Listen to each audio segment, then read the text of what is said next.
Hello, I'm John Sutton and welcome to Films, Fights and Fitness, my new show diving into the trending topics of the week. Okay, so cards on the table. I wasn't supposed to be launching the podcast today. The artwork isn't finished and the lighting equipment's still in a post and I don't have any time to edit. So please bear with me if there's any issues. I truly am winging this and I've only got half an hour to nail it before the baby comes back. So whatever goes wrong, stays wrong. But since this is a podcast about podcasts, amongst other media, how could I not take the opportunity to launch it on what is the biggest day in the history of podcasting? Now, that history may only be about 10 years old, but I actually think this might be one of the biggest events in the history of all broadcasting. That's right, Joe Rogan has agreed to sit down with Donald Trump today. The world's biggest ever voice with perhaps the world's loudest ever voice. On top of this, we'll take a look at the fight news doing the rounds, the Usyk versus Fury rematch, which kicked off with a press conference this week. And we won't have time for films today, so next week I'll also be looking at the movie news with The Spectator, releasing their most likely candidates for the next James Bond. But first, to the main event, Rogan versus Trump. How do you see it playing out? I'm not sure this deserves a versus between it. Perhaps it should be Rogan times Trump, since they'll both likely see a massive boost in eyeballs as a result. Is all that favourable though? Will Rogan take stick for hosting him? Will Trump trip over some of the difficult questions? No two men have ever divided society as much as Donald Trump and Joe Rogan. Rogan because people falsely label him as right-wing, even though he's voted left his whole life and even supported the uber Democrat Bernie Sanders. But this is probably because he has big muscles, a shaved head and tattoos, and a passion for hunting and fight sports. Plus a few pals in the world of conspiracy theories, so the water is muddy, I get it. But with Trump, it's far more clear a divide. Most people either see him as the second coming of Hitler, because he tends to attack people with the uncensored vitriol of someone with no political experience, or the second coming of Jesus for that exact same reason. So, is a sit down on the Joe Rogan experience likely to change any of that? Outside of politics, the most recent example of one of Donald Trump's attacks were against Joe Rogan himself. After shaking hands at the UFC, Trump seemed keen on making an ally out of Rogan. But when Rogan then said something positive about Robert F. Kennedy on his show, who was at the time not aligned with the Orange Man, Trump lost it and immediately took to social media to attack him. Rogan, unfettered, simply ignored it in the same way he ignores all of the comments online, refusing to ever get dragged into a war of words. So my first instinct would be that Joe Rogan's fan base, or even Joe himself, may show some hostility towards Trump, and that it's a bad move on his part. But does it even matter?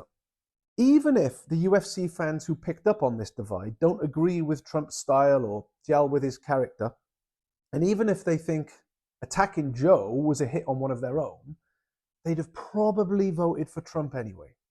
If I had to guess about the average UFC Rogan crossover fan, I think they'll accept Trump's mean tweets and the random attacks on people that he deems to be disloyal if it means a more measured approach towards politics and progressivism.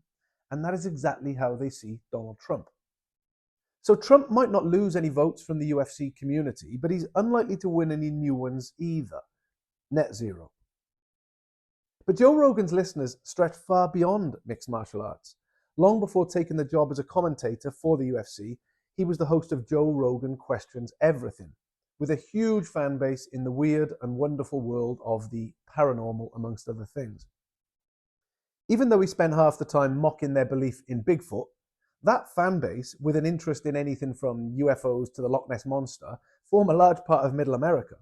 If you have anything from a casual curiosity in the unknown to a full-blown conspiracy theorist mindset, chances are you've tuned into Rogan at some point. And it's not just people on the right in that group. I remember growing up that it was the artsy left-wing types, myself included, that tended to believe in these flights of fancy. Further to this is Rogan's connection to the world of comedy.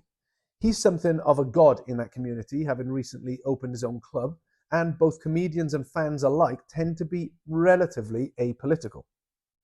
So depending on how the conversation goes, how Joe drills him and how Trump responds, it's possible that Trump will win or lose a few converts from the comedy crowd and the conspiracy crowd. And it's anyone's guess how firm Joe will be. He's never claimed to be a political analyst or a news anchor.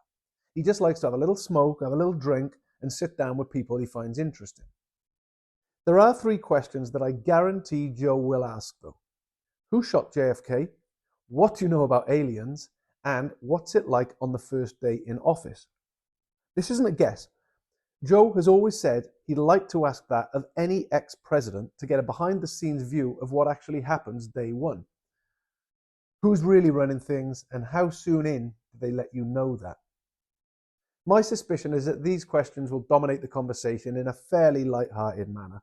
But if Joe does get into the realms of policy, don't expect him to let up if he doesn't get the answer he's looking for.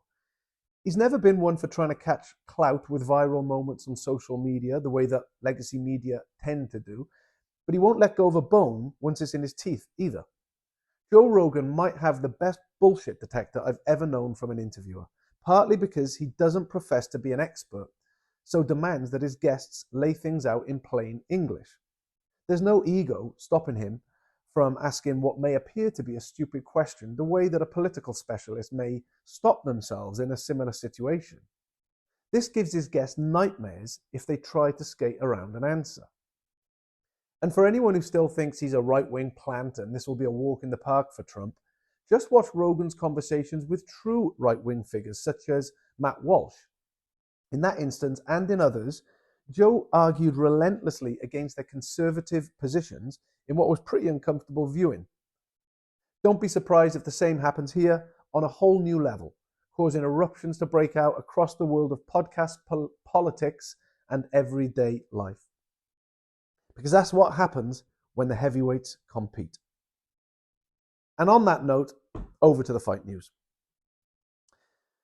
This week, we've had the first of many press conferences between Usyk and Fury in the build-up to their highly anticipated December rematch. The mind games have already started, but interestingly, it wasn't the Gypsy King who initiated them. At this week's presser, Usyk turned up with a picture of himself smashing Tyson in the face during their last bout, and Fury signed it for him with a smile and a nod to the banter. But before their last fight, it was Tyson spouting all the threats and verbal abuse towards his opponent. Usyk barely said a word, and it was the quieter man who took a pretty clear win. In a similar fashion, it was Anthony Joshua who sprang out of his chair during his face-to-face with Daniel Dubois, threatening to start the fight long before the actual match, and then who ended up on the receiving end of a brutal loss when the fight finally came around. In both bouts, it was the man with the biggest mouth who ended up on the canvas. So, by refusing to react to Usyk this time around, is Tyson showing us that he learned something from the past? That at the very elite level of boxing, the mind games don't mean much. It's more about bite than bark. And make no mistake, this is the elite level of boxing. Following in the footsteps of the UFC, it seems that the boxing world is finally waking up to the fact that the fans want to see the best fight the best. Fury, Joshua, Usyk and Dubois, even Francis and Ngannou, are all getting the chance to compete against each other in the Riyadh season. I think we're moving towards a new heavyweight era where the viral circus antics and the pre-fight bust-ups are becoming a thing of the past. They won't put up with a mini riot in Saudi, after all. And when the best fight the best, you don't need fake fights and viral moments to sell it. The event sells itself. So, who wins? And what does it mean for boxing? I backed Fury in the first fight, not just as a fan, but as a wannabe pundit. I also backed AJ against Usyk twice, though, and once more against Dubois for good measure. So perhaps I need to denounce my pundit title, but I was hardly alone in my predictions. After all, with the size of Fury, combined with his speed and skills, it didn't seem possible for Usyk to keep up under the pressure that I expected Tyson to bring to the ring. The same could be said of AJ with his combination of size and power. but both men fell short. Tyson Fury has always been open about his battles with mental health, but he seems to have taken this loss firmly on the chin while retaining his hunger to take back his crown.